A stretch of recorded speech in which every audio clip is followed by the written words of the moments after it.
and she died at 7.5 months pregnant. And they had to cut me out of her or let me die. Us die together. And they cut me out of her and brought me to Tillsonburg Hospital, where I was called Tiny for 2 weeks. And the nurses all really cared about me a lot. And I've always wondered if there's an older nurse working in the Tillsonburg Hospital that remembers of a Tiny born in April that was given to a mother who lost her baby. Because my mother that raised me gave me a story of me falling out of her womb at a point traveling to Mexico while impregnated with her child. And she told me very distinctively that she shoved the baby back in her, not knowing what else to do. I feel her baby died or would have had its neck broken.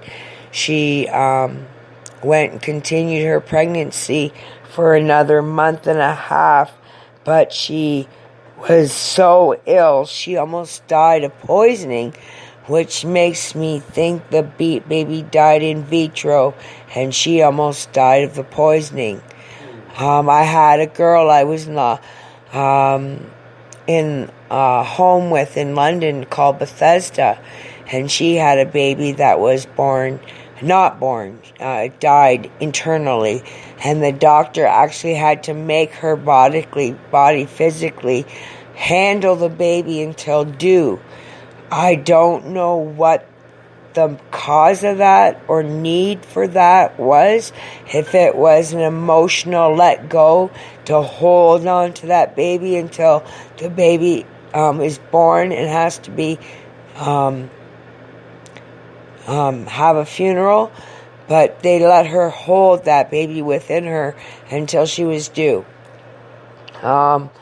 There is circumstances I read into that women can even have birth in toilets without even knowing it, and I have recollected memories of that myself, actually seeing that happen to a lady.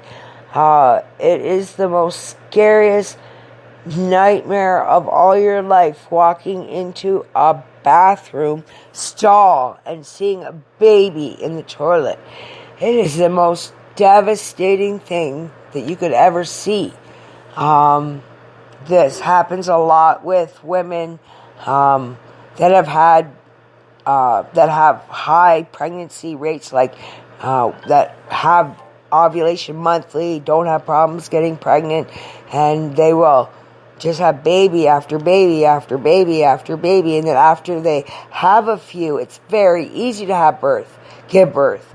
When I had my first son, I was in labor 12 hours. I almost died during that birth because I was supposed to get the epidural, and my mother told the doctor, actually, that if she dies, that's God's will. And the doctor said, what about the baby? And my mom said, well, that's God's will too.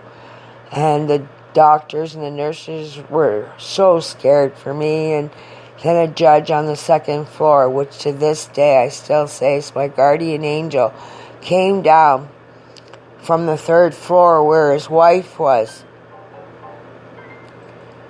And he asked the doctors, oh my God, why is this young lady screaming? And the doctor explained to the judge that my mother said that if she dies, it was God's will, and that she wouldn't sign for the epidural, whether it would save my life or not. And the judge signed for my epidural, and me and my son survived. So there are guardian angels that walk into your life, and sometimes you don't even know it's them. And sometimes you never even get to meet them. Because I never did get to meet that judge. I got to look into his eyes while I was dying, but I never met him.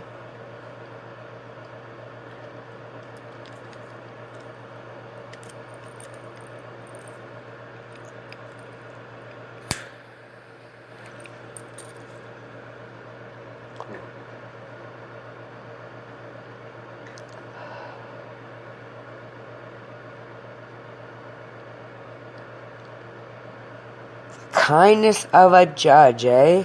Wow.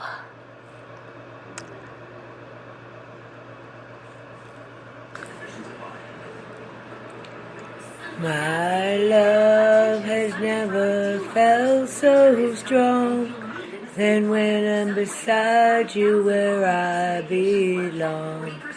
I can be my clever self and fly so high to the galaxies and beyond.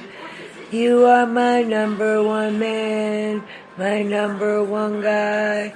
I love you wholeheartedly. With my entire existence and being. Without you, my life would be null.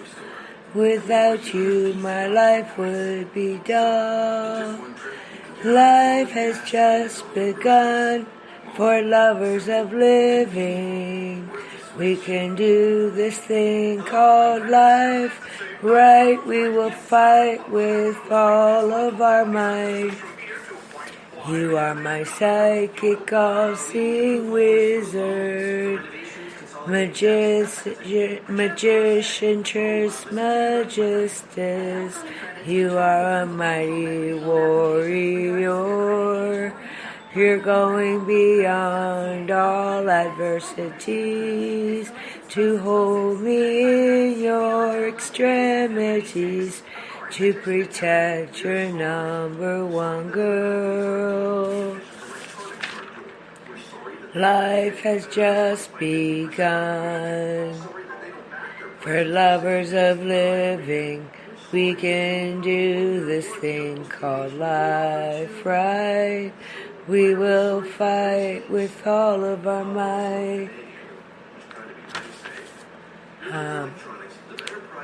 You are a mighty warrior, going beyond to all adversities. Hold me in all your extremities to protect your number one girl. Never to again betray in any which way, shape, or form. I will demonstrate my longing for belonging, to be honest, caring, loving, passionate, and fun. 'Cause we as two are fun.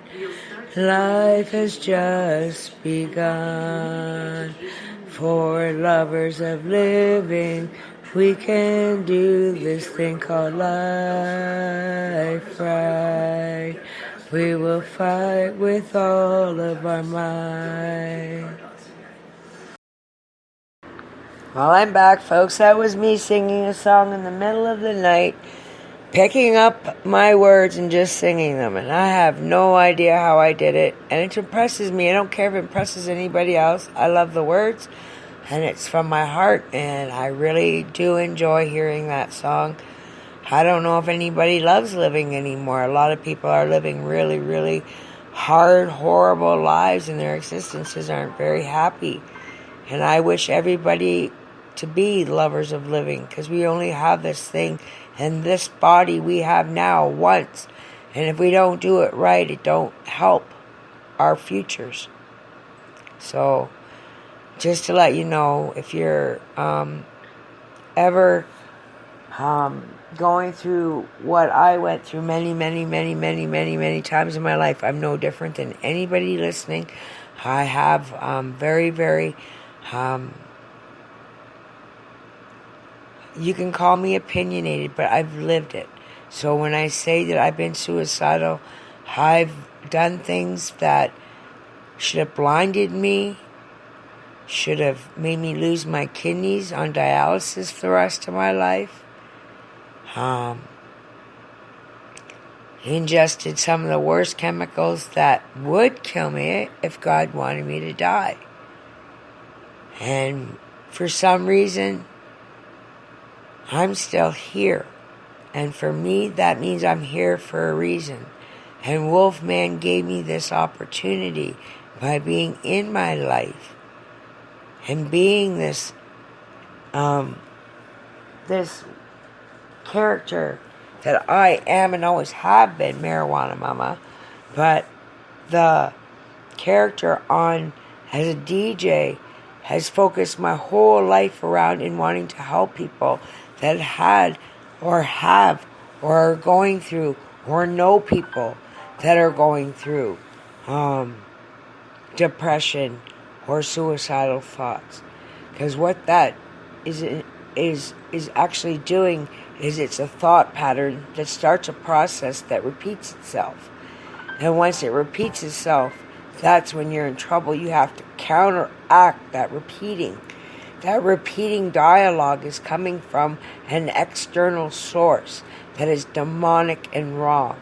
If you recollect your thoughts and focus within yourself and look to your heart and reach out to the all. I won't call him God. I won't call him anything but the all. The all is the all-knowing, the all-seeing, the all-being of all of us. And if you are having those thoughts repeatedly, every time you have one negative thought, give yourself 2 or 3 positive things, whether it be just about the sunshine or the gleaming glow on the snow or the crystally sparkles on the lake or the green pine trees or the ability to be able to drive, because some people are not given the ability to be able to drive. And when they are given their abilities, they're given taken away for whatever reason. And if you are given that ability back, it's a godsend. If you don't get that ability back, it's a godsend. Because either way, the ultimate decision is up to the people that are there to protect you. And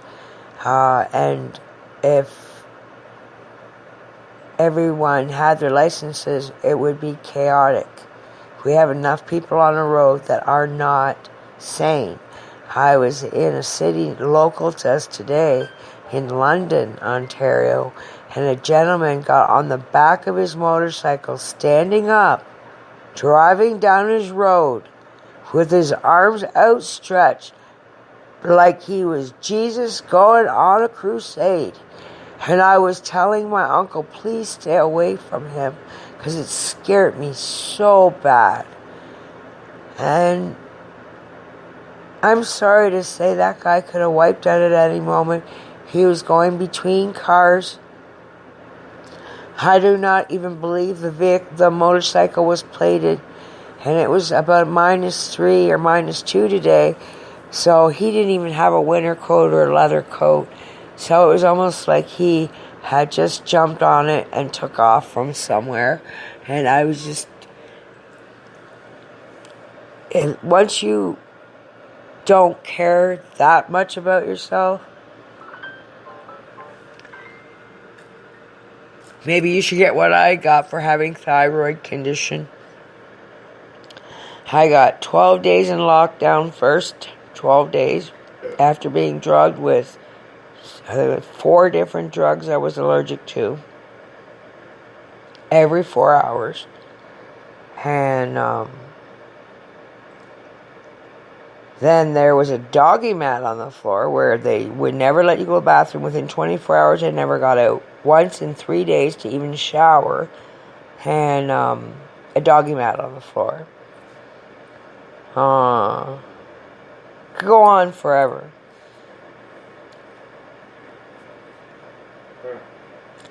But it was the worst nightmare of my life, and I will never go back to that hospital again.